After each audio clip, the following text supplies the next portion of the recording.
What's up everyone? Alex here, and I'm back from being sick. I read every single one of your messages, and I just want to quickly thank you for supporting my channel while I'm away. Now, before I start talking about Dragon Quest III HD-2D, we need to talk about something tangential but very important, as this plays into the rest of my review. If you haven't been keeping up with game terminologies, the words remake and remaster have, at long last, settled into clear definitions within the larger gaming community. Remasters are games whose presentation both cleans up and increases the resolution of the artwork from the original, with very few changes to its gameplay, if at all. Remakes, on the other hand, can completely change the way the game looks, with massive changes to its gameplay that alter the game significantly. A great example of this is the recently released Romancing Saga 2 Revenge of the Seven, which not only shifted the game's presentation from 2D to 3D, but also added tons of quality of life features and elements that made it so much more approachable when compared to the original. For a series that upholds tradition as its guiding principle, however, the term remake presents a conundrum whenever I start thinking about Dragon Quest III HD-2D Remake.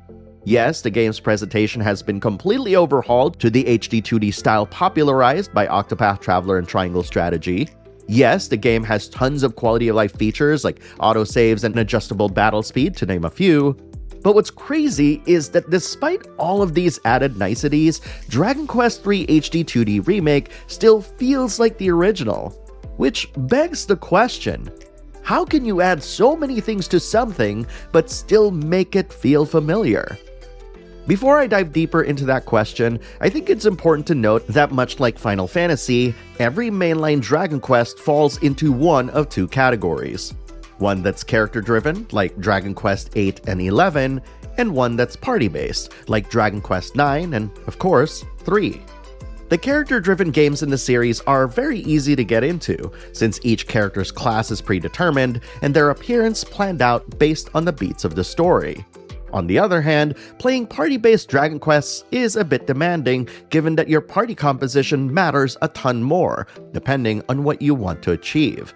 For instance, early on in my adventure, I thought it'd be a safe bet to create a party that's similar to what I'd expect to work in Final Fantasy. A hero, that's you, a melee attacker, a mage, and a healer. What I didn't expect was that the game wouldn't reward me with a lot of gold after winning battles. So when I arrived in the next town and headed over to the weapon shop to see if I could afford to buy any new weapons, I experienced hardcore sticker shock. What do you mean this chain sickle is worth 360 gold? The enemies here drop 8 gold tops. That's like 45 battles I have to win to earn that much money to buy it, I muttered to no one in particular. At this point, I thought I was doing something horribly wrong. In other RPGs, I'd normally have enough gold to afford almost all the weapons and armor being sold in the next town. And yet in Dragon Quest III HD-2D Remake, you barely earn enough to cover the cost of sleeping at an inn, at least in the beginning. And keep in mind that I haven't played the original Dragon Quest III, then called Dragon Warrior 3, in over 35 years, so I've been far removed from that original playthrough that this whole experience might as well be a brand new one. Undeterred, I kept playing the game and found out that by tackling harder monsters, you do earn a little bit more gold and experience. Dragon Quest III features a day and night cycle, and as you might expect, the monsters that come out in the evening are tougher, and fittingly, yield a little bit more gold and experience. Feeling like my party composition could be better, I returned to the tavern and took a closer look at all the classes available in the game and replaced my melee attacker and mage with a merchant and monster wrangler respectively, the latter of which is brand new to this remake. I should point out that when I hired these two characters, they all started at level 1, so grinding was needed to get them up to the level of the rest of the party. The merchant has a chance of receiving more gold at the end of every battle, which is a win-win for me since I like making sure that my characters are kitted with the best weapons and armor. But the new Monster Wrangler class is something that I didn't expect to like.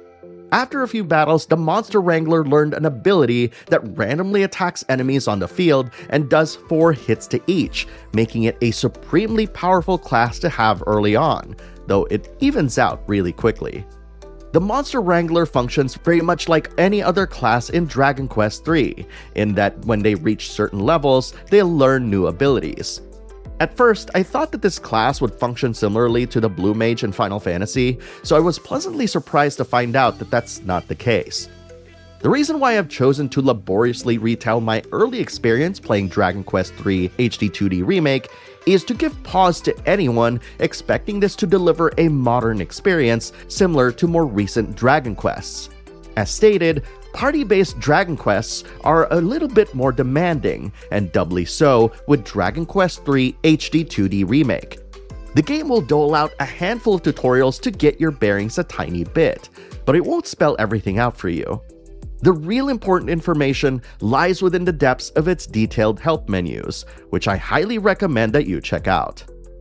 After playing through the game for several hours, I naturally started figuring things out a lot more.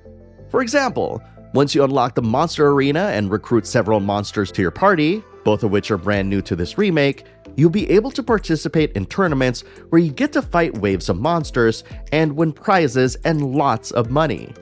You'll also encounter caches of treasure scattered throughout the world, generously giving you all sorts of things like gold, items, weapons, armor, and accessories. Both of these didn't solve all of my money problems, but it was nice not having to use gold to replenish items. With regards to difficulty, I can hardly call myself a pro, but if you're a Dragon Quest III veteran, there is a harder difficulty setting called Draconic Quest that not only increases boss HP, but also lessens the amount of experience and gold you get, as well as lower the damage you inflict when hitting enemy weaknesses. Ouch.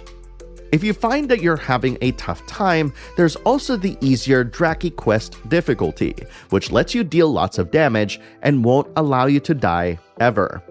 I played the game on the Dragon Quest difficulty, which is the middle of the road between these two. These difficulty settings can be changed at any time outside of combat. Because of the party-based nature of Dragon Quest III HD-2D, you're right in thinking that your other party members really aren't involved in the main story. That said, your hero gets into all sorts of fun shenanigans that I will refrain from spoiling here, some of which will surprise and delight. What's great about all of this is that this is just part 1 of your hero's journey, which might be confusing given that it has the 3 in the title. In truth, Dragon Quest III is actually the beginning of a trilogy, which is followed by Dragon Quests I and II, which will be released next year as part of a single package. That said, Dragon Quest III's story is filled with lots of going to distant lands and helping its citizens solve their problems using your heroic prowess, which was a staple of JRPGs back in the early NES days. Though I should point out that a lot of these story moments are in fact voice acted, which is a welcome surprise and adds to the whimsy of the game.